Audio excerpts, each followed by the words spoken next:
Así que les pedimos a los asistentes que tengan un poquito de paciencia, por favor.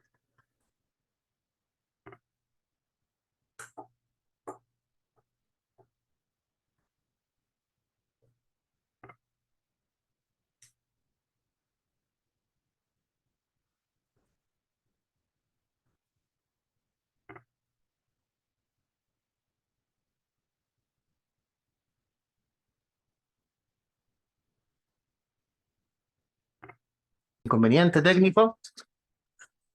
Vamos a grabar este seminario que después va a quedar disponible para que puedan visualizarlo. Muy buenas tardes a todas y todos, especialmente a nuestros colegas funcionarios municipales, que con seguridad han pasado momentos difíciles estos últimos días a causa de los temporales y a los cuales hemos visto trabajando con un gran compromiso con sus comunidades. A nombre del Ministerio del Medio Ambiente, les damos la bienvenida a este, que es el segundo encuentro de difusión sobre la Ley para la Naturaleza, cuerpo legal que crea el Servicio de Biodiversidad y Áreas Protegidas. Se trata de un ciclo de exposiciones que ya convocó a funcionarios públicos de instituciones que tienen competencia ambiental y que en esta ocasión reúne al mundo municipal para conocer en qué consiste la Ley de la Naturaleza y las implicancias que tiene para los municipios del país. Les informamos que una vez finalizadas las presentaciones de la jornada, daremos paso a sus preguntas, comentarios y reflexiones. Pueden compartirlas en el espacio destinado para ello, en la zona inferior de su pantalla, denominado preguntas y respuestas. Como les comentaba, este encuentro virtual quedará grabado para quienes luego quieran acceder a él y quedará disponible en el sitio web leyparanaturaleza.mma.gov.cl. Bueno, continuando, les comento que en nuestro encuentro de hoy compartiremos dos presentaciones.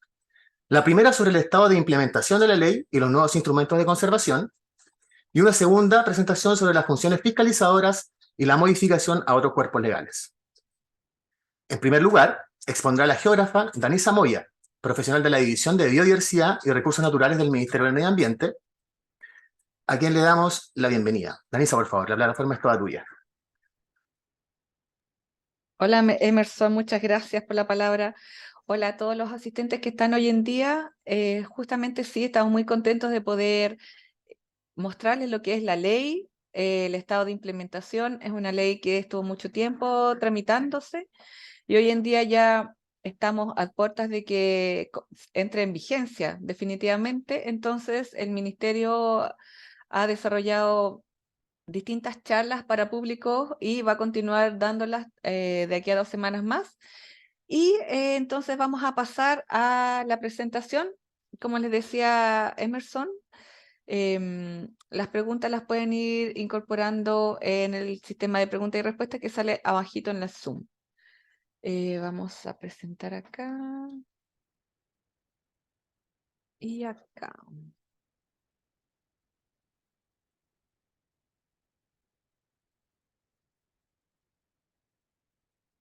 Emerson, ¿me confirma si lo puedes ver?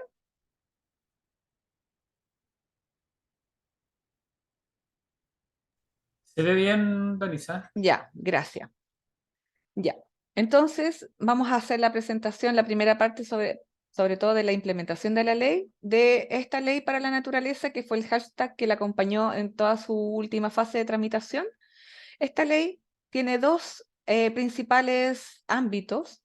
Uno es que crea el Servicio de Biodiversidad y Áreas Protegidas, también conocida como SBAP, y a la vez establece el nuevo Sistema Nacional de Áreas Protegidas. Un poco de contexto. ¿Por qué es importante esta ley? Bueno, un elemento importante y que es bueno destacar en esta etapa, en esta época, es su carácter transversal.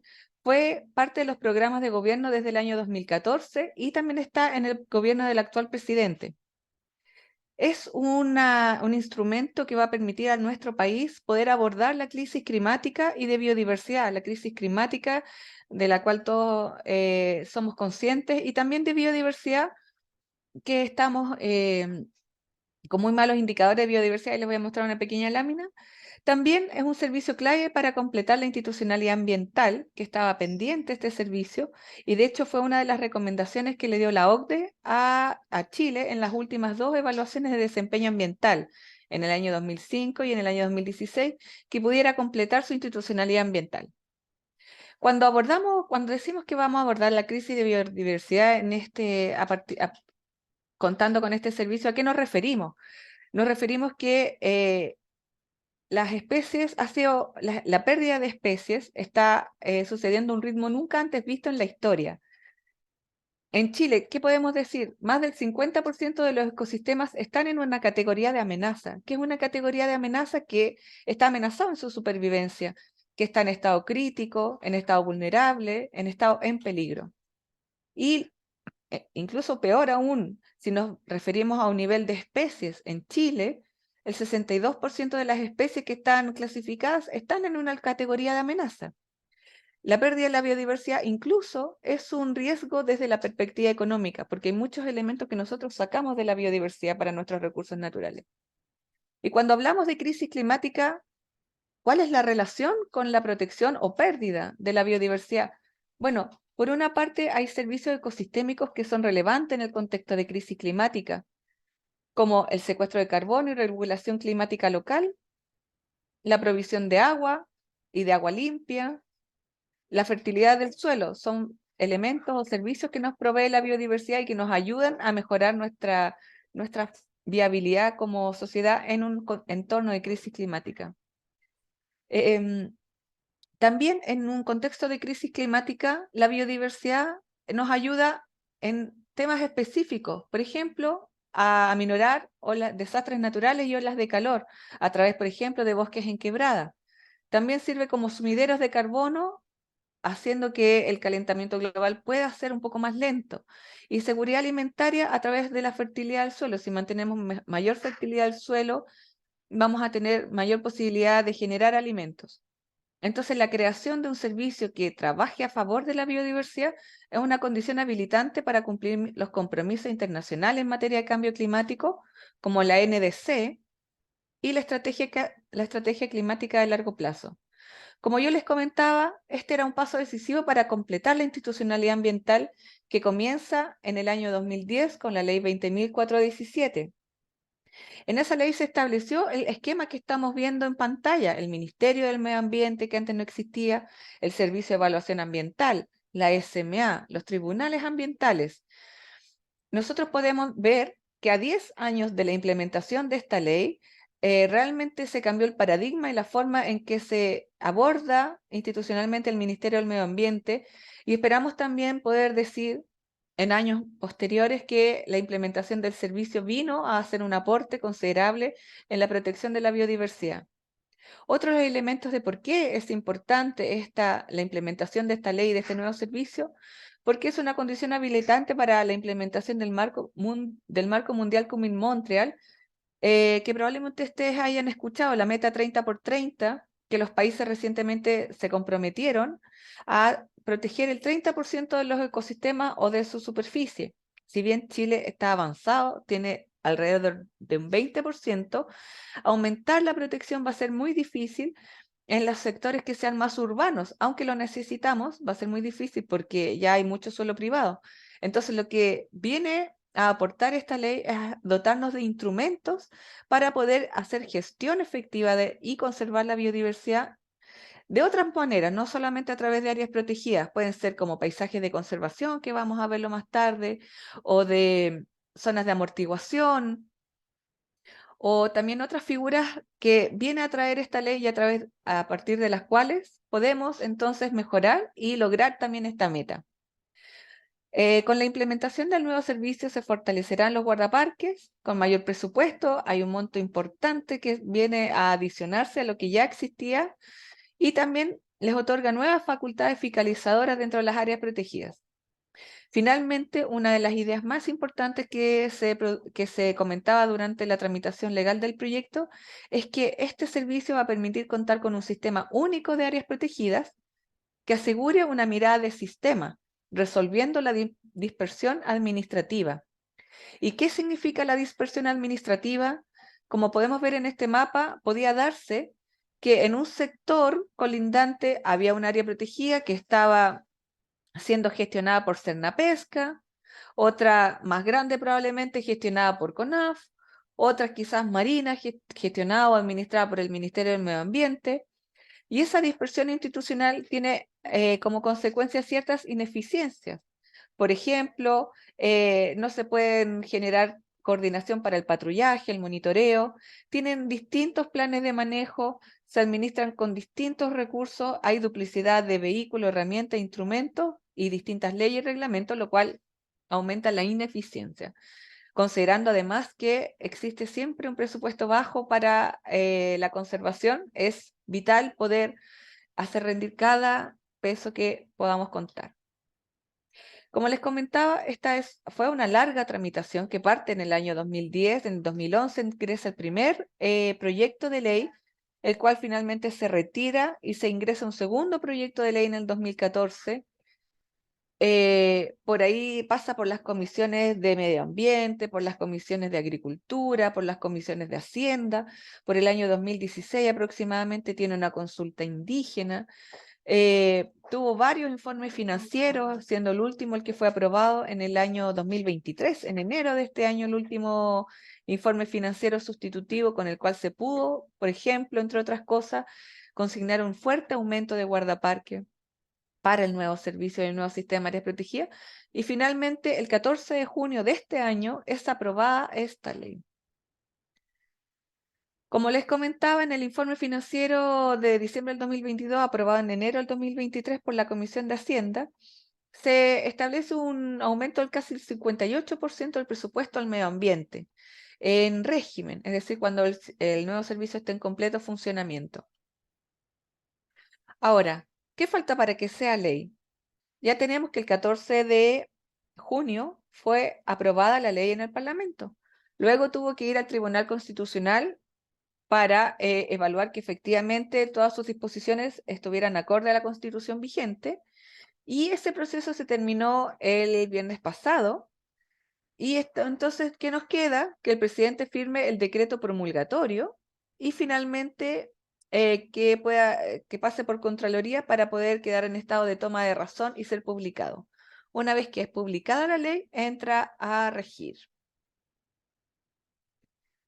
También muchas preguntas se hacen respecto de qué viene en la implementación del servicio. Recordemos que la ley tiene por una parte la implementación de este nuevo sistema de áreas protegidas, pero también de un nuevo servicio, una nueva institucionalidad. Con respecto a esta nueva institucionalidad, ¿cuáles son las etapas que se vienen?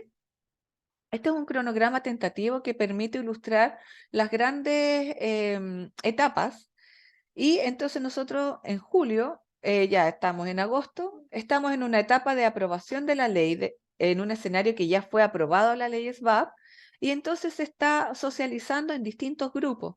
Se socializó con los funcionarios del Ministerio del Medio Ambiente, con los funcionarios ambientales, ahora con los funcionarios municipales, con las organizaciones no gubernamentales, y así sucesivamente para poder abarcar la mayor cantidad de personas y de grupos de interés y dar conocimiento efectivo, actualizado sobre lo que quedó en esta ley. Y también entonces empezar a coordinarse los grupos de trabajo que van a llevar a cabo las distintas tareas que se requieren para su implementación. Estamos pensando que una fecha tentativa para, para la publicación de la ley, los pasos que les mostraba adelante, podría ser septiembre del año 2023, es decir, estamos a la vuelta de la esquina, es el próximo mes, que podríamos estar con la ley del SBAP publicada.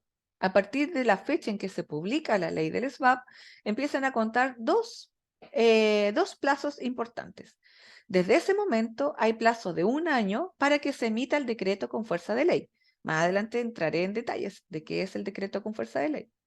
Y empieza un plazo de 2 años para que se elaboren los reglamentos que van a abordar distintas materias relativas al servicio y al sistema de biodiversidad.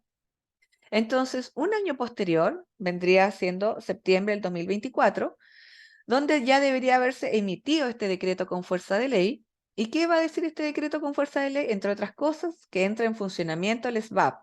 en qué fecha específicamente va a entrar en funcionamiento este nuevo servicio. También a partir de la entrada en funcionamiento del servicio, entonces empieza el ingreso de los nuevos funcionarios que van a trabajar en las áreas de biodiversidad. Siendo los directivos, se estableció en la ley que los directivos de este nuevo servicio sean a través de concursos de alta dirección pública, el director nacional y los directores regionales, y que los concursos para los nuevos funcionarios de biodiversidad de este servicio de biodiversidad y áreas protegidas sean a través de concursos públicos. Podríamos estar pensando en esta línea de tiempo entonces que en septiembre del 2025, a 2 años de publicada la ley, deberían estar terminados los reglamentos de SBAP. Cuando hablamos de reglamentos, hablamos, por ejemplo, del reglamento para la creación de nuevas áreas protegidas, también los reglamentos laborales, y así son distintas materias. Entonces, para septiembre del 2025 deberían estar terminados estos reglamentos y un aporte importante, terminadas las contrataciones de los funcionarios de oficina, se llama, pero son los funcionarios por contraposición que no están dentro de las áreas protegidas, pero que sí también apoyarán las tareas de biodiversidad. Para diciembre del año 2025 se piensa tentativamente que deberían estar en pie los sistemas del nuevo servicio, como por ejemplo el Fondo Nacional de Biodiversidad, que también es muy relevante para poder financiar iniciativas de conservación fuera de las áreas protegidas, similar a lo que es el FPA, que quizás muchos conocen. También el sistema de información y monitoreo de la biodiversidad y otros sistemas que son habilitantes para el servicio y que tienen que ver con gestión documental o de recursos humanos.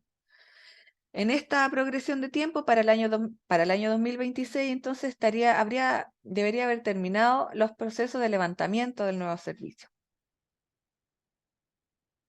Creo que con esta lámina espero haberles dado el marco general y de implementación y le devuelvo la palabra a Emerson. Gracias.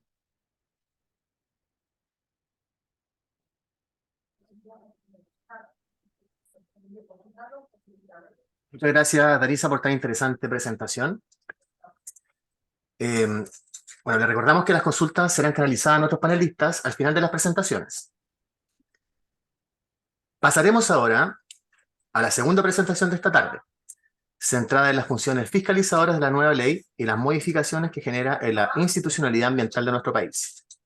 Para esto, dejo con ustedes al abogado Alejandro Correa, asesor legislativo del Ministerio del Medio Ambiente. Alejandro, por favor. Hola, ¿qué tal? ¿Cómo están? Muchas gracias, Emerson. Saludar a todos y a todas los funcionarios y funcionarios municipales presentes. Voy a tratar de compartir aquí la pantalla con la presentación. Me dicen si se ve en forma correcta, me parece que sí. Bien, como decía Danisa y Emerson que me antecedieron, voy a centrar mi presentación en lo que son los contenidos más sustantivos de la ley y especialmente darle un énfasis a cómo afecta a las funciones y atribuciones de los municipios en materia de conservación de biodiversidad, o dicho de otra manera, qué novedades tiene la ley para la gestión local ambiental en materia especialmente de biodiversidad, que sabemos ya hay varios municipios que cuentan con acciones muy concretas y también con muchas ganas de participar cada vez más en la gestión de la biodiversidad. Entonces nos vamos directamente a los contenidos de la ley. Aquí partimos con una imagen de un hermoso huemul. Y para comenzar, nos vamos a centrar en cuáles son los focos, los pilares sobre los cuales se construye la ley y este servicio que, recordemos, como decía Danisa, no es solo la creación de un servicio público, sino también de un sistema nacional de áreas protegidas y de una serie de instrumentos que van a aplicar fuera de las áreas protegidas también. Entonces, el primer pilar es contar con un servicio público 100% enfocado en la protección de la naturaleza, tanto terrestre como marina, en un contexto de crisis climática y biodiversidad, que también nos explicaba Danisa anteriormente.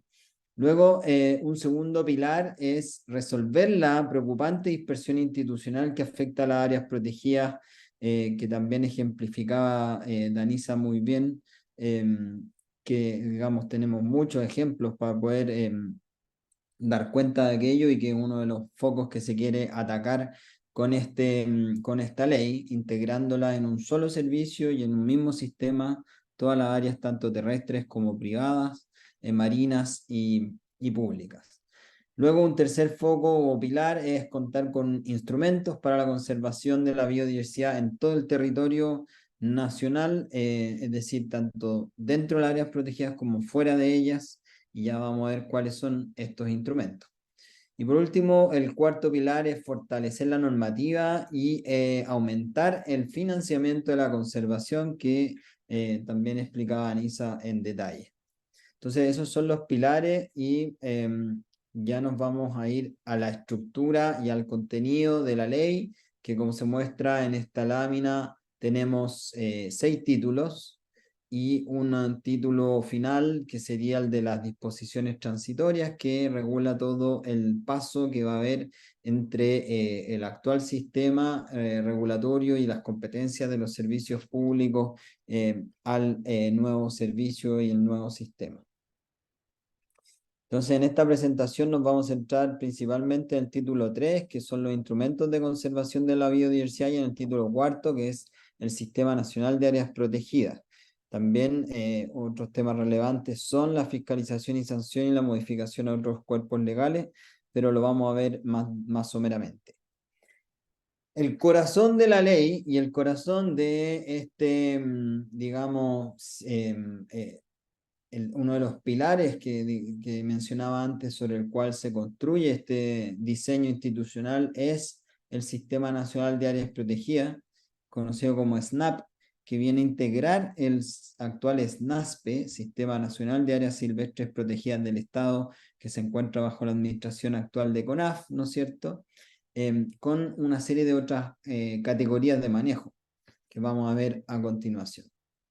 Bueno, ¿cómo nace este diseño? A partir de un trabajo inicial que se hizo en el año 2014, donde participaron destacados académicos, científicos de universidades y organizaciones de la sociedad civil en materia de biodiversidad.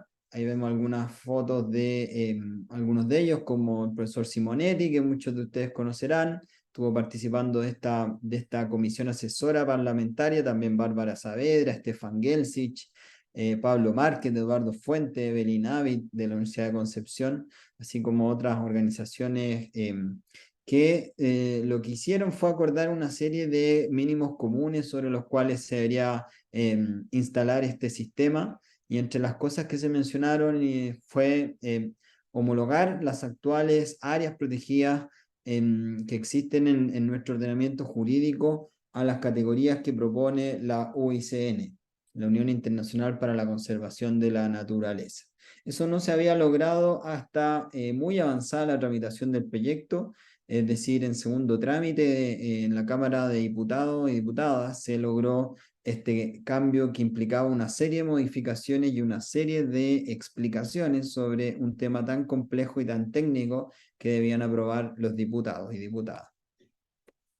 Pero básicamente la forma de hacerlo fue a través de esta lámina que veíamos, esta lámina que se ve acá, que lo que mostraba es que por un lado tenemos, perdón, me había saltado esta lámina en la relevante, que el proyecto originalmente contemplaba estas 9 categorías de áreas protegidas más la 10ª, que es la área de conservación de pueblos indígenas, que se incorporó mediante el proceso de consulta indígena que se llevó adelante, y estas 10 categorías en realidad no daban claridad de cómo se podían homologar a las recomendaciones de la UICN, que establece 6 tipologías de manejo. Y el principal problema era que muchas de ellas se comportaban de distintas formas según cada unidad en particular. Es decir, por ejemplo, el caso más crítico eran los santuarios de la naturaleza, donde un santuario, por ejemplo, en la región de Biobío, tenía características de parque nacional, cuando otro santuario, qué sé yo, en la región de Maule, tenía características de área protegida con manejo de recursos naturales, es decir, la categoría sexta de la UICN. Y eso es un problema al momento de administrar, gestionar, fiscalizar, etcétera, el área protegida, y finalmente un problema de eficiencia de recursos. Entonces, lo que se estableció es que debíamos llegar a algo así. Y a eso llegamos, y a eso apuntamos con el cambio en las categorías, de establecer que, por ejemplo, hay dos grandes grupos de categorías de manejo. Un primer grupo con categorías de conservación estricta, como se ve, que son la Reserva de Región Virgen, Parque Nacional y Monumento Natural, y que tienen su homólogo casi directo, digamos, a las recomendaciones de la UICN. O sea, la flecha ahí es directa e inequívoca. Y las otras tres categorías, que son Reserva Nacional, Área de Conservación de Múltiple Uso y Área de Conservación de Pueblos Indígenas, tienen, según sus características particulares, según lo que establezcan sus decretos de creación, sus planes de manejo, un comportamiento similar al de la categoría cuarta de la UCN, que es Área de Manejo de Hábitat y Especies, la categoría quinta, que es Paisaje Terrestre o Marino Protegido, y la categoría sexta, que es Área Protegida con Manejo de Recursos Naturales. Entonces, de esta manera se hace más sencillo y más eficiente la gestión y administración de las áreas protegidas. Como les decía recientemente, las 6 categorías se dividen en dos grandes grupos. Aquellas de conservación estricta, que son la Reserva Región Virgen, Parque Nacional y Monumento Natural. ¿Y por qué son de conservación estricta? Porque expresamente la ley prohíbe la explotación de recursos naturales con fines comerciales al interior de ella. Es decir, cualquier actividad de esa naturaleza queda inmediatamente prohibida por mención expresa de la ley. Y por otro lado, tenemos un segundo grupo, que es el de las áreas que admiten uso sustentable o de conservación más flexible, por así decirlo, que donde se pueden desarrollar actividades de uso sustentable siempre que no se ponga en riesgo en los servicios ecosistémicos que cada una de estas áreas provee. Y ahí está la Reserva Nacional, áreas de conservación de múltiples usos y áreas de conservación de pueblos indígenas, que aplican tanto a tierras indígenas como a espacios costeros marinos de pueblos originarios. Entonces, nos pasamos a esta parte, que son las concesiones dentro de áreas protegidas que se regulan en esta ley y que se entiende que se otorgan en beneficio del sistema. Y aquí hay una parte, un ámbito de acción de los municipios que es bien relevante destacar. Primero, explicar que son de 3 tipos, ¿no es cierto? Las de investigación científica, educación ambiental y turismo ambientalmente responsable, que tiene su definición expresa en la ley, que se entiende que es aquel turismo de bajo impacto y ajustado especialmente al programa de uso público que se establezca en relación con el plan de manejo del área protegida en particular. Luego están aquellas que, digamos, para poder otorgar estas concesiones que se entienden en beneficio del sistema, que las otorga el Servicio de Biodiversidad, se establecen ciertos requerimientos. Uno de ellos es que el área protegida cuente con un plan de manejo vigente, porque además el plan de manejo es el instrumento regulatorio del área protegida, donde establece, por ejemplo, una zonificación del área, donde se podría desarrollar eventualmente el turismo o alguna otra actividad permitida. Y además es necesario que esa actividad que se puede desarrollar mediante una concesión sea compatible con el objetivo de la categoría, el objeto de protección del área en particular y su plan de manejo. Por otro lado, se establecen criterios sustantivos en el artículo 80. Por ejemplo, entre otros criterios, se establece que se debe evaluar la procedencia de la consulta indígena cuando hay comunidades o asociaciones de personas indígenas que se encuentran vinculadas de alguna manera al área protegida, y se debe otorgar la preferencia en los beneficios que se derivan de la concesión en particular. Por último, en esta materia se pueden otorgar hasta un plazo máximo de 30 años, pudiendo ser, por supuesto, de menor tiempo, y sobre todo expresamente aquellas que se pueden otorgar en forma gratuita, que pueden ser derechamente a municipios, se pueden otorgar hasta un plazo máximo de 5 años. Por otra parte, existe una orgánica en materia de concesiones que es un denominado comité técnico que estará integrado por representantes del Ministerio de Medio Ambiente, la Subsecretaría de Turismo, el Ministerio de Educación, Ciencia, Cultura, Desarrollo Social, Bienes Nacionales, y en particular, según cada caso, por el representante del Consejo Regional y un representante de la municipalidad, que puede ser desde el alcalde hasta un consejero, o sea, un concejal o un funcionario municipal competente y que conozca el tema de las concesiones. Lo que vayan a hacer este comité que es de carácter consultivo, va principalmente participar en el procedimiento de la concesión, que se hace a través de unas bases de licitación, y proponer la renta concesional según la actividad y el lugar que se defina. Por otro lado, tenemos un tipo de concesiones distinto que ya se llaman concesiones sectoriales, que no son otorgadas por el Servicio de Biodiversidad, o sea, son otorgadas por actores ajenos a las áreas protegidas. Por ejemplo, aquellas concesiones de minería que se otorgan a través de los tribunales ordinarios, o las concesiones de acuicultura, que han sido uno de los temas más debatidos, por así decirlo, en el marco de la tramitación legislativa, que se otorgan por resolución del Ministerio de Defensa Nacional como órgano controlador del espacio marítimo. Entonces, se establecen una serie de condiciones o requisitos para que puedan ser otorgadas estas concesiones. Dentro de áreas protegidas estamos hablando, por supuesto.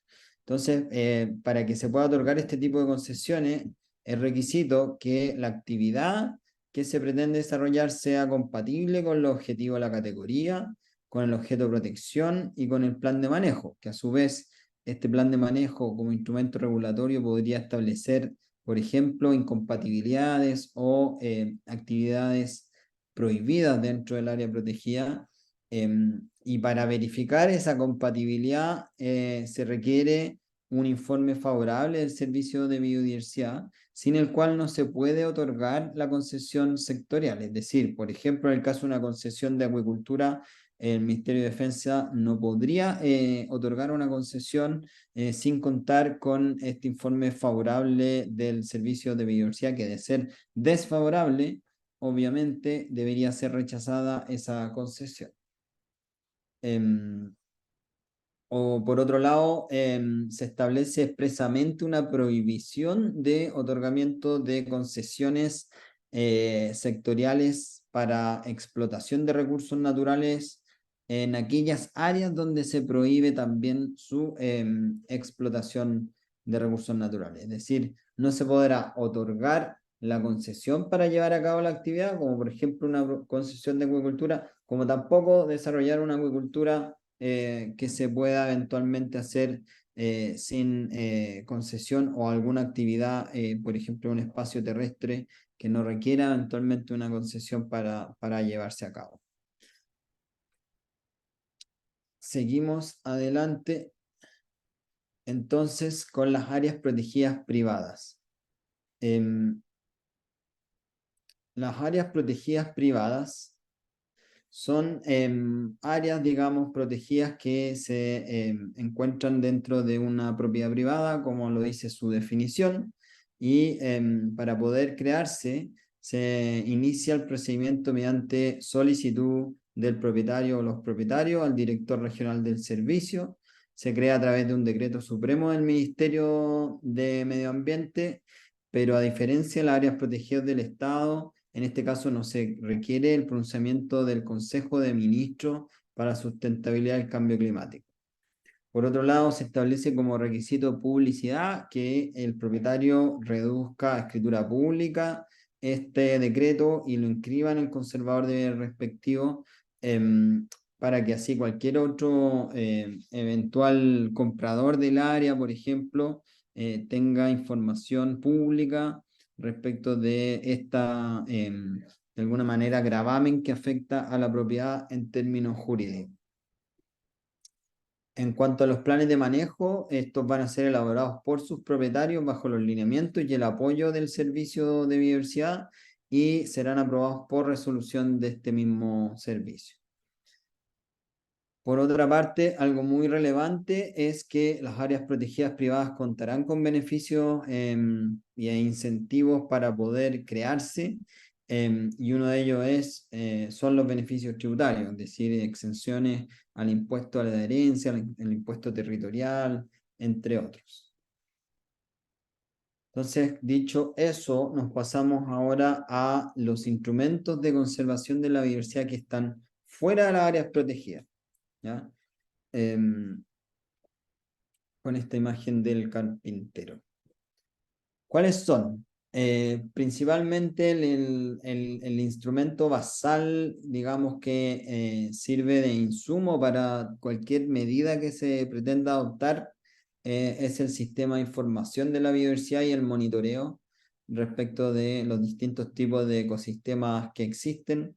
En este mismo sistema habrá un inventario de tipos de ecosistemas que servirán de base, por ejemplo, para otro tipo de instrumentos como son la planificación ecológica, que es un tipo de planificación sectorial que actualmente ha desarrollado el servicio, o sea, el ministerio, perdón, y que queda en manos del ministerio también su desarrollo en virtud de las competencias que implica, entre otros aspectos, la identificación de sitios prioritarios para la conservación, la identificación de prácticas sustentables que se puedan y de los distintos usos del territorio que se estén desarrollando en conformidad a los instrumentos de ordenamiento territorial. Y en este aspecto es muy relevante, por cierto, la participación de los gobiernos locales, de los municipios y también de los gobiernos regionales en virtud de sus propias competencias, ¿no es cierto?, en términos de planificación territorial. Por otra parte, existe este instrumento que es, o sea, un grupo de instrumentos más bien que está orientado a la conservación de ecosistemas. Uno de ellos es el que mencionaba antes de la clasificación de ecosistemas según su estado de conservación en virtud justamente del sistema de información y los inventarios que hayan de aquellos. Y el instrumento que le aplica a los ecosistemas que han sido clasificados según su estado de conservación, por ejemplo, en categoría de amenaza como vulnerable o en peligro, son los planes de manejo para ecosistemas amenazados. Y estos planes de manejo, a diferencia de otros tipos de planes de manejo, es un tipo de plan que aplica principalmente con incidencia en otros instrumentos que pueden ser, por ejemplo, planes de manejo de recursos naturales, como un plan de manejo para la corta de bosque nativo, o un plan de manejo de pesquerías regulado por la ley de pesca, o también para tipos de instrumentos más bien urbanísticos o territoriales, como son los cambios de uso de suelo regulados en la Ley General de Urbanismo y Construcciones, y otro tipo de permisos sectoriales, como puede ser incluso un permiso de edificación. Esto con el objeto de elevar el estándar y imponer mayores exigencias para lograr que estos ecosistemas que han sido clasificados de alguna manera como vulnerables o en peligro, logren salir de aquella clasificación y por tanto salir de su condición de amenaza. Por otro lado, tenemos las áreas degradadas, que son un tipo de área declarada por el Servicio de Biodiversidad en virtud de su condición de degradación intensa, ¿no es cierto?, con el objeto de implementar ahí un plan de restauración ecológica que requerirá la participación y las competencias de otros servicios públicos, principalmente en materia de bosque nativo, informaciones xerofíticas. Estamos hablando de la CONAF o del Servicio Nacional Forestal, que está en trámite, y por su parte en el ámbito marino, lo que tiene que ver con subpesca y cernapesca. Luego hay otros tipos de conservación basados en área, que son las que actualmente se conocen como OMEC, otras medidas efectivas de conservación basadas en área, que podrían ser potencialmente los paisajes de conservación, las reservas de la biosfera, los sitios Ramsar y algunas iniciativas privadas de conservación marina. Justamente nos vamos a detener aquí en los paisajes de conservación, que es un instrumento eminentemente de gestión local o municipal, y por eso hacemos énfasis en esta presentación. ¿Qué son los paisajes de conservación? Muchos de ustedes saben, más que nosotros, incluso porque han tenido aplicación práctica de aquello, qué son este tipo de instrumentos, cómo se establecen y cuál es su objetivo. Pero legalmente quedan consagrados en el artículo tercero como un área que posee un patrimonio natural y valores culturales y paisajísticos asociados de especial interés regional o local para su conservación, y que en el marco de un acuerdo promovido por uno o más municipios, es decir, aquí el municipio es un actor principal, se gestiona a través de un acuerdo de adhesión voluntaria entre los miembros de la comunidad local. Y ahí quizás está el mayor desafío de lograr que la comunidad local participe de manera voluntaria en esta gestión para la conservación. Entonces, ¿cuáles son las facultades que va a tener los municipios en esta materia? Según lo establece el artículo 35, va a ser principalmente solicitar el reconocimiento de un paisaje de conservación al servicio de biodiversidad mediante la presentación de un informe técnico que dé cuenta de los valores culturales, naturales y paisajísticos asociados, de la forma de gestión que va a tener el área en particular, es decir, requiere un modelo de gestión, un modelo de gobernanza, y por otra parte, un aspecto más formal, las cartas de consentimiento de aquellos que suscriban o adhieran al paisaje de conservación. Por otro lado, una vez aprobado o reconocido formalmente, que lo hará el servicio por resolución, los municipios deberán elaborar una propuesta de plan de manejo, y para elaborar esa propuesta tendrán la posibilidad de solicitar acompañamiento de un funcionario del servicio en aquellos procesos, tanto en la solicitud de reconocimiento como en la elaboración del plan de manejo. Y finalmente, como decía, el servicio los reconocerá formalmente por resolución, y por otra parte también reconocerá formalmente los planes de manejo por resolución. Luego nos pasamos a otro tipo de instrumento, otro grupo de instrumentos que se enfoca especialmente en humedales, y acá tenemos tres elementos a destacar. Primero, un inventario de humedales que va a estar al amparo de este sistema de información que señalábamos hace un rato. Luego se establecen criterios para el uso sustentable de humedales, y esto es siguiendo un poco la lógica de los humedales urbanos, pero yendo incluso más allá de los humedales urbanos. Esto aplica a todos los humedales que se encuentren inventariados en este inventario que llevará el servicio. Y estos criterios van a ser elaborados y dictados por el servicio, y son de alguna manera criterios indicativos que deberán seguir aquellas personas que hagan uso de humedales en las características y condiciones que se fijen. Luego, y aquí una regla más dura, o por así decirlo, de derecho más estricto, se establece un permiso para la alteración física de humedales, y una prohibición cuando se trata de humedales que constituyan sitios prioritarios. Y aquí me quiero detener un poco porque ha sido uno de los temas más debatidos de esta ley hasta el último minuto, y porque principalmente se ha entendido de una lógica digamos, contraria al espíritu de la ley, el término permiso. Lo que ocurre hoy día es que para poder hacer alteración física de humedales, más allá de los humedales urbanos, porque ya sabemos que para los humedales urbanos se requiere un ingreso al CIA, al Sistema de Evaluación de Impacto Ambiental, para realizar algún tipo de alteración física. Cuando se trata de humedales fuera de los límites urbanos, no existe esa condición ni tampoco mayor regulación, más allá de algunas exigencias sectoriales que pueden establecerse en el Código de Aguas, pero en realidad como ecosistema no existe una exigencia de un permiso. Por tanto, hoy día se podría eventualmente desarrollar algún tipo de actividades que impliquen la alteración física de los humedales sin contar con permiso.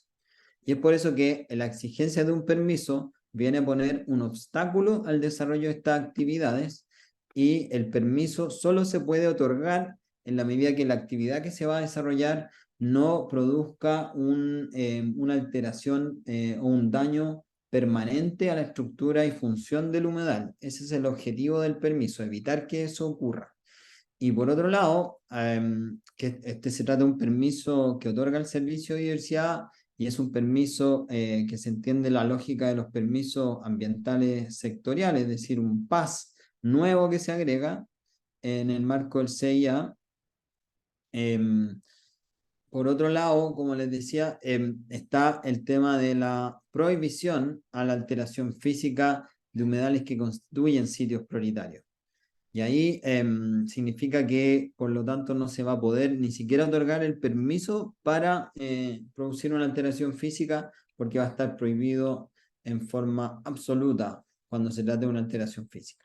¿Y de qué se trata una alteración física? Bueno, la misma ley establece qué se entiende por alteración física, poniendo ejemplos como la alteración de la barra terminal, la extracción de cubierta vegetal de turbera, o la extracción de áridos. Ahí también hay una importante vinculación con la regulación que actualmente aplica al tema de los áridos, porque también hay que entender que todos los ríos podrían potencialmente estar inventariados como humedales por tratarse de este tipo de ecosistemas, y cualquier extracción que se haga de áridos podría requerir el permiso del Servicio de Biodiversidad, adicionalmente al permiso que actualmente se exige, ¿no es cierto?, para la extracción de árido en el marco de las competencias de las municipalidades. Luego nos pasamos a los artículos, a los instrumentos de conservación de especies y su variabilidad genética. Aquí no me voy a detener demasiado porque son básicamente instrumentos que ya existen, pero que se consagran al alero de esta ley, como son los planes recoge y los monumentos naturales para la protección de especies, que van a quedar sometidos a la fiscalización del Servicio de Biodiversidad. Y un instrumento que sí es nuevo y que sí es una gran necesidad que hemos tenido durante mucho tiempo, son los planes de prevención, control y erradicación de especies exóticas y exóticas invasoras, dado que en la actualidad solamente contamos con algunas competencias sectoriales distribuidas entre el SAC, ¿no es cierto?, que hace muy bien su pega, pero solo respecto de especies exóticas que son consideradas plagas y que por tanto requiere que sean dañinas para sistemas productivos, sin lo cual no se puede atacar o combatir esa plaga. Y lo mismo en el caso de la pesca y recursos hidrobiológicos. Por lo tanto, este instrumento también es una novedad bastante interesante y que va a exigir también el apoyo de todos los actores involucrados en materia de conservación. Eso sería mi presentación hasta aquí, y quedamos disponibles para cualquier duda, pregunta, comentario.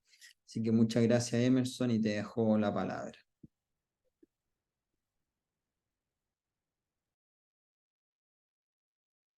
Muchas gracias a ti, Alejandro, por tan interesante presentación. Justamente, ahora vamos a pasar a la ronda de preguntas. Y ya tenemos varias, de hecho. Vamos a la primera, que dice así, mira.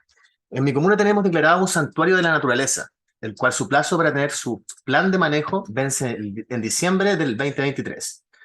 Con la nueva ley, ¿este plazo se postergará?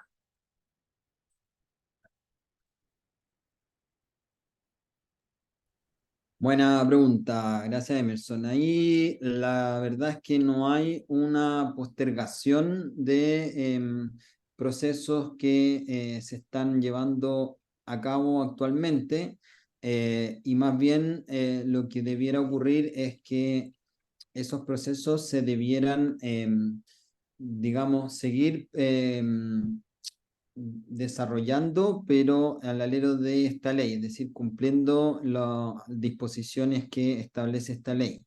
En particular, si se trata de la aprobación de un plan de manejo de un santuario de la naturaleza, se va digamos, continuar con ese proceso y se deberá aprobar por parte del ministerio, ¿no es cierto?, por resolución, tal como se ha hecho hasta ahora, hasta que entre en funcionamiento el servicio. Y de ahí en adelante, que como explicaba Denisa, va a ocurrir en un tiempo más en virtud de lo que establezca el decreto con fuerza de ley que crea el servicio, va a ser el servicio el que aprueba los planes de manejo, ¿ya? Así que respecto de eso, los procesos continúan y solo en aquello en que sea contrario a la ley no podrían continuar, y en el fondo deberían continuar tratando de apegarse a lo que establece esta ley. Perfecto. Gracias, Alejandro. Aquí hay otra, mira, dice, ¿cómo beneficia esta ley a los humedales urbanos?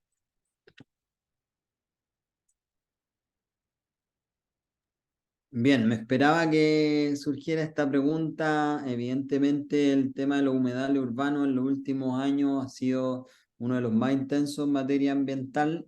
Y bueno, también se dio en el marco de la discusión, como les decía, que hasta el final se dio en cuanto al artículo 41 respecto de los humedales, ¿no es cierto? Ya le explicaba que establece la exigencia de un permiso o la prohibición absoluta de alteración física. Y lo que ocurre es que esta ley no modifica en nada la ley de humedales urbanos y lo que hace es funcionar como una regulación complementaria en términos de que se agrega protección. Y como aplica la regulación a todos los humedales sin distinción, ya sea urbano o no urbano, lo que va a tener por una parte es, por ejemplo, cuando se trata de un humedal urbano declarado, se va a requerir cualquier obra, programa o actividad, el ingreso al sistema de evaluación de impacto ambiental en virtud del artículo 10 letra P. Y una vez dentro del sistema de evaluación, el titular del proyecto va a tener que declarar que si el humedal está inventariado, por ejemplo, su actividad requiere un permiso ambiental sectorial, que es el permiso que hablamos del artículo 41. Es decir, por una parte, humedal se ingresa al sistema de evaluación por la ley de humedal urbano, y por otro lado se exige un permiso sectorial al servicio de biodiversidad cuando se trata de una alteración física. Y tratándose del literal S, que establece que justamente una alteración física en un humedal urbano ingresa al CIA, se va a requerir el ingreso y además se va a requerir que se obtenga el permiso por parte del Servicio de Biodiversidad para desarrollar la actividad. Por lo tanto, es una doble protección, por así decirlo.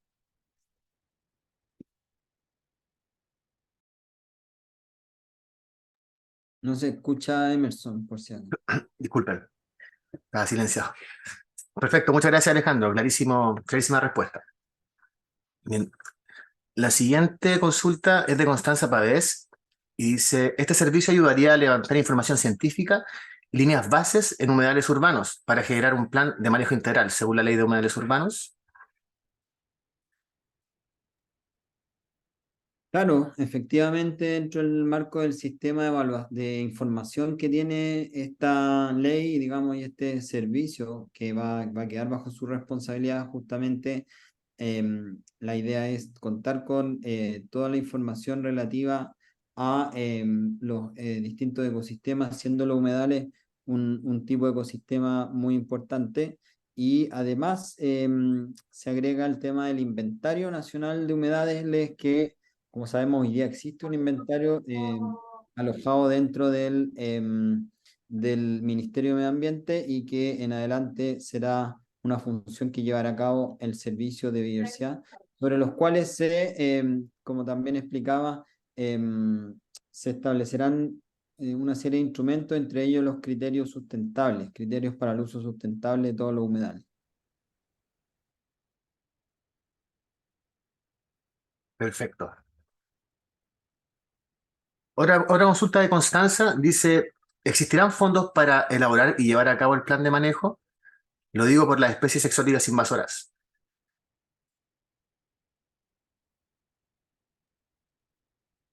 Ahí no sé si Danisa quiere responder. Danisa, ¿estás por ahí? ¿O Sí, responde? estoy por aquí. Estaba mirando la pregunta, efectivamente. Ahí yo creo que conviene recordar que hay distintos planes de manejo en la ley. Hay planes que van a abordar de restauración ecológica, planes para ecosistemas amenazados, planes de manejo de áreas protegidas. Y dentro de los planes de manejo de áreas protegidas hay que diferenciar también los planes de manejo que vayan a realizar los privados en sus áreas protegidas respecto de los planes de manejo que deban realizarse por parte de la Administración del Estado en las áreas protegidas del Estado. También existen los planes de manejo que mencionaba Alejandro a propósito de los paisajes de conservación. Ahora, ¿cuáles son los planes de manejo que deberá obligatoriamente financiar el nuevo servicio? Se refiere a los planes de manejo de áreas protegidas del Estado. Sin perjuicio de lo cual, para otros tipos de planes de manejo, por ejemplo, para las áreas protegidas privadas o para los planes de manejo asociados a los paisajes de conservación, se establece en la ley que el servicio podrá prestar asistencia técnica o ayuda, ya sea al propietario privado de un área protegida privada o bien al municipio que está desarrollando el instrumento de paisaje de conservación. Perfecto. Muchas gracias, Danisa. Sigamos con la consulta de Agustina Villegas, que dice, en cuanto a los humedales y su protección, también se tomó en cuenta actividades antrópicas que se pudiesen realizar en las cuencas que podrían abastecer a estos. Y si se genera algún cuerpo normativo indicado o especificando qué actividades podrían estar permitidas. Sí, bueno, ahí al respecto, señalar que los humedales, como está la definición de humedales, que es básicamente la misma definición que establece la ley de humedales urbanos, que considera todo tipo de cuerpo o curso de agua, sea superficial o subterránea, estancada, corriente o de distinta naturaleza, digamos, o características. Todo un río, toda una cuenca podría ser considerado humedal, y por tanto no se excluye ninguna parte de ella en principio. ¿Ah? Así que eso debería quedar bajo la misma definición que se haga en los inventarios de humedales.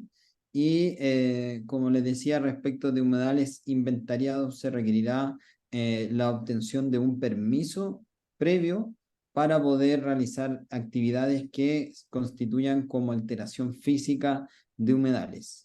¿Ya? O sea, otro tipo de actividades que no constituyen alteración física no quedarían bajo la exigencia del permiso. Pero sí, la alteración física quedaría bajo la exigencia de este permiso. Entonces, según la intensidad y el tipo de actividad, se requerirá este permiso o no. Gracias, Alejandro. Muchas gracias por tu respuesta. Continuando con la ronda de preguntas, Francisca Oliva nos consulta, bueno, primero agradece por la información y luego dice, ¿qué ocurrirá con los proyectos de santuario de la naturaleza que aún no se han publicado?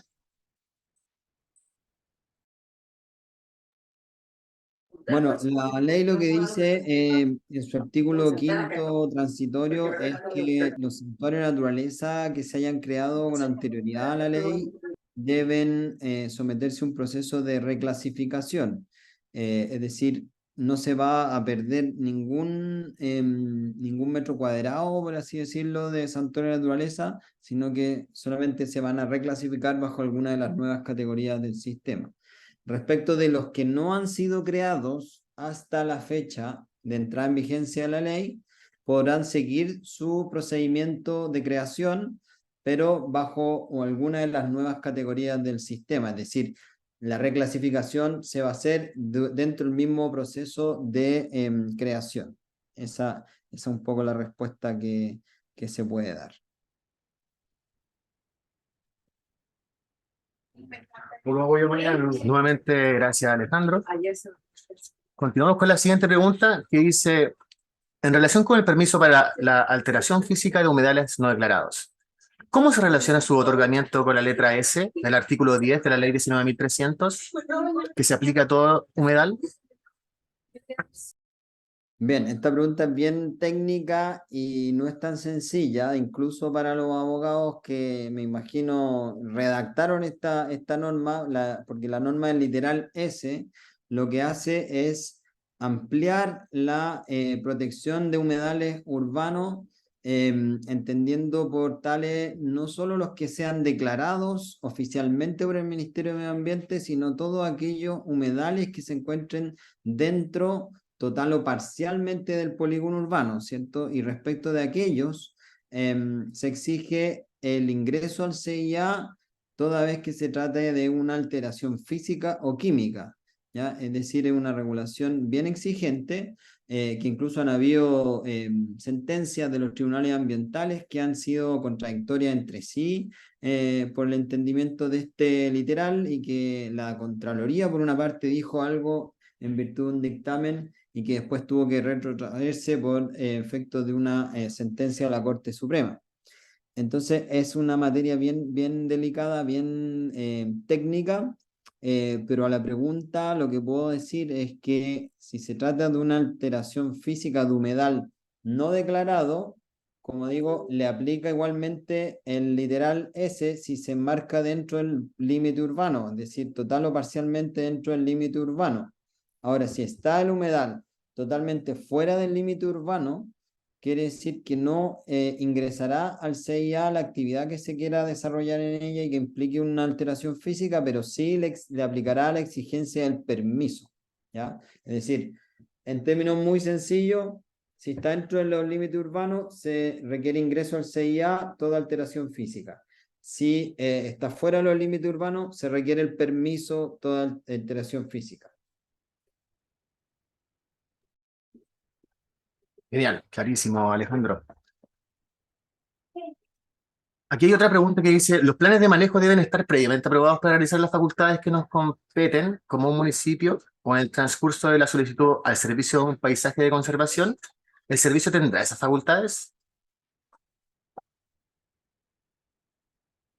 Ya, aquí me imagino que se refiere a los planes de manejo de los paisajes de conservación, ¿no es cierto?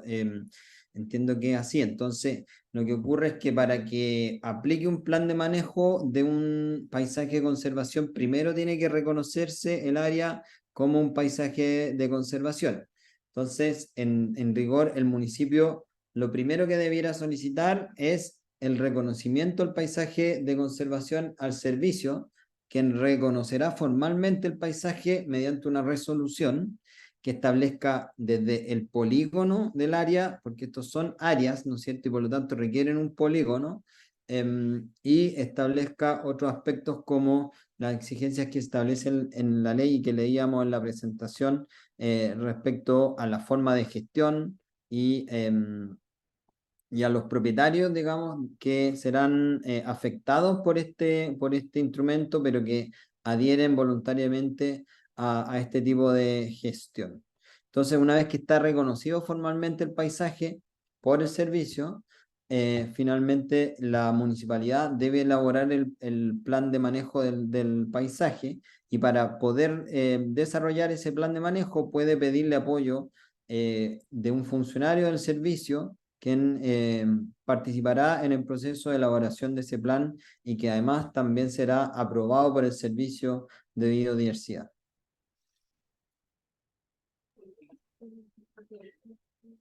Genial. Gracias, Alejandro. Aquí hay una pregunta de María José Venegas que dice, me gustaría preguntar por el tipo de sanciones. Hace poco salió la ley contra delitos económicos y atentados contra el medio ambiente. Las penas inclusive pueden ser de cárcel. Acá, ¿cuáles son las principales sanciones? Muchas gracias.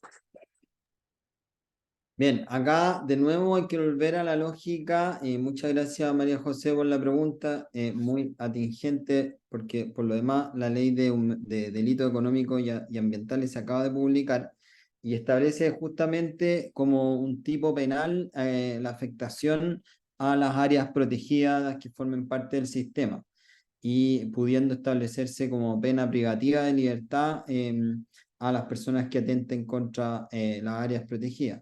Esa es una legislación complementaria a la que establece esta ley, y esta ley en particular establece sanciones tanto dentro de áreas protegidas como fuera de ellas.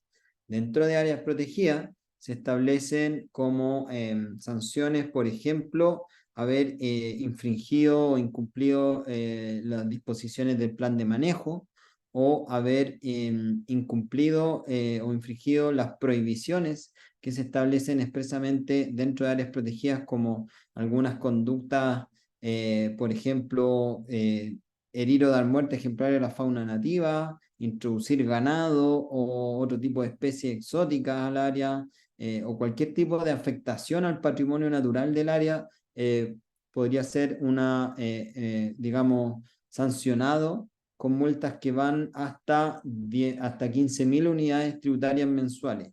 Y eso a través de un procedimiento administrativo sancionador que llevará a cabo el mismo Servicio de Biodiversidad, y que el mismo servicio va a dictar la, digamos, resolución condenando a pagar una multa, por ejemplo, de hasta 15.000 unidades tributarias mensuales cuando se trata de afectación grave, un daño ambiental, por ejemplo, que no sea susceptible de reparar en sus funciones más críticas. Y otro tipo de sanciones que no son solamente económicas. Se puede establecer, por ejemplo, la extinción de la concesión que eventualmente se haya otorgado sin derecho a indemnización alguna, o la prohibición de ingreso temporal o permanente al área protegida.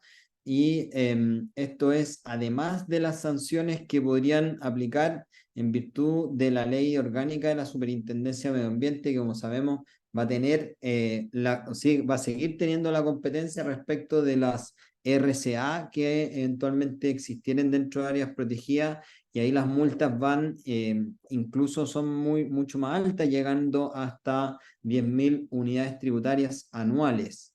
Es decir, en resumen, habrían tres tipos de posibilidades de sancionar, yendo desde las multas del mismo Servicio de Biodiversidad, las multas de la Superintendencia de Medio Ambiente, que son más altas, hasta los delitos penales que establecen con pena de cárcel inclusive. Gracias, Alejandro.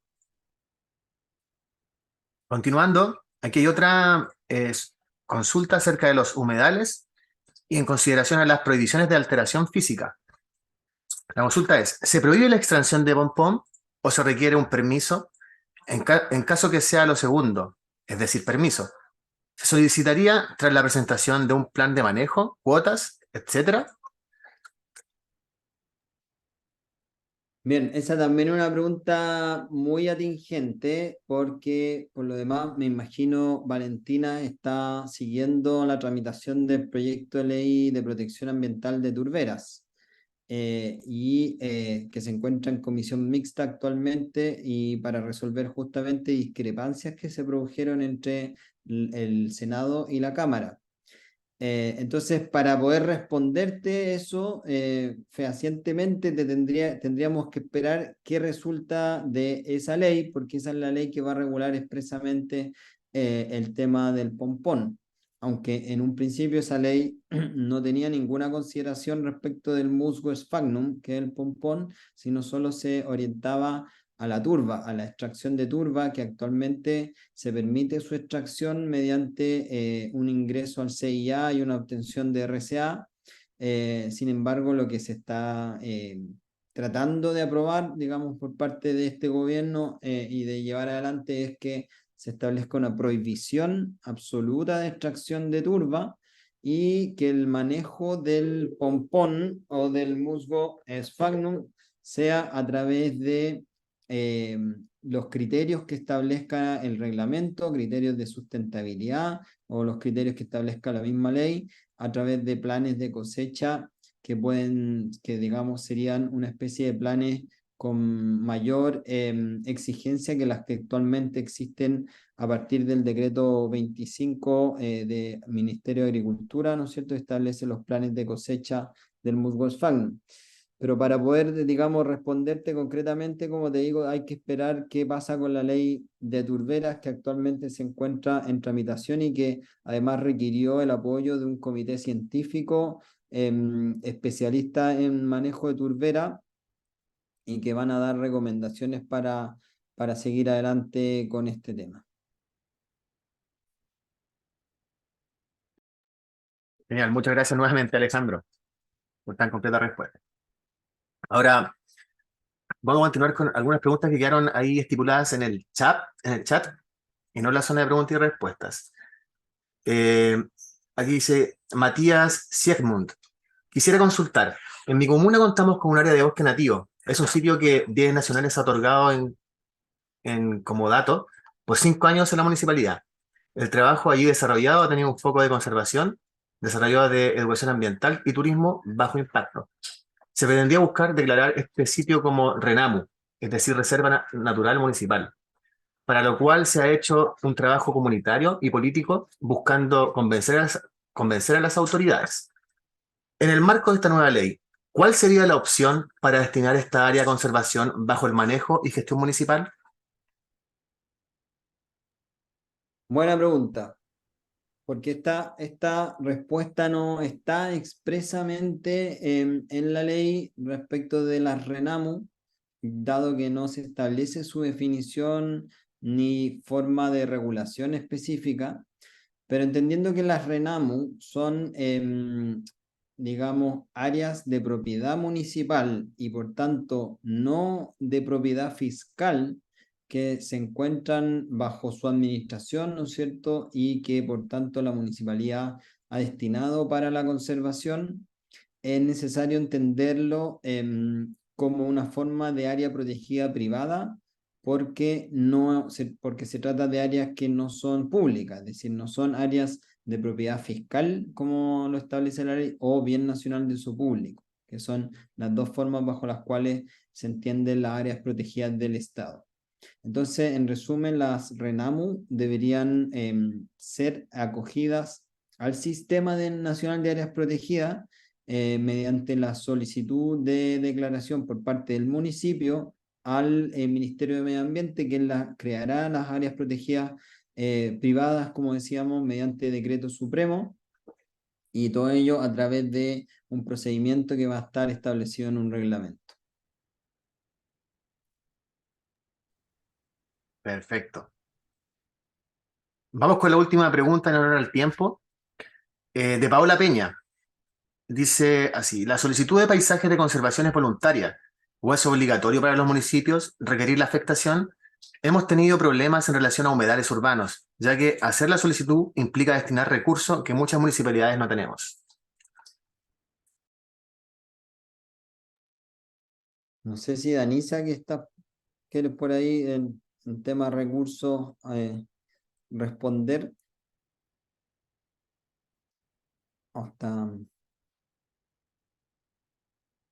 No está por ahí. Emerson, la verdad que yo estaba leyendo otras preguntas y me desconcentré un poco, para serte franco. No sé si me podéis repetir la pregunta. Por supuesto, no hay problema. Paola Peña nos dice: ¿la solicitud de paisajes de conservación es voluntaria o es obligatorio para los municipios requerir la afectación? hemos tenido problemas en relación a humedales urbanos, ya que hacer la solicitud implica destinar recursos que muchas veces las municipalidades no tenemos. Perfecto. Mira, lo esencial de de los paisajes de conservación es que se trata de un instrumento voluntario y por tanto nadie puede ser obligado a solicitar su declaración. Es una facultad que depende netamente del municipio, porque es el municipio el que solicita su declaración o su reconocimiento al servicio de biodiversidad.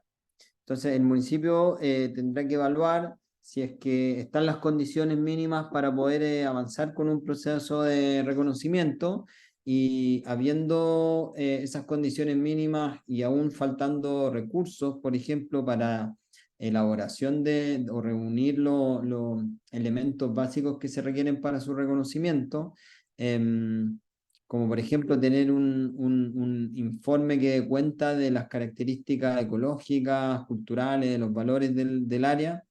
Eso se puede solicitar apoyo al servicio de biodiversidad para que un funcionario acompañe el proceso de reconocimiento, como también el proceso de elaboración del plan de manejo.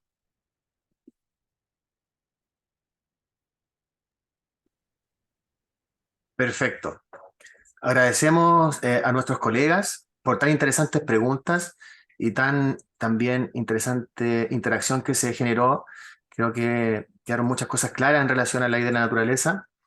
Eh, Ahora, siguiendo con la actividad, para finalizar, Danisa y Alejandro disponen de 1 minuto cada uno, por si quieren destacar algún punto que haya quedado inconcluso.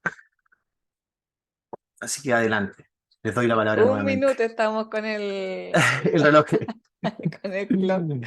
Ya. Desde ahora ya.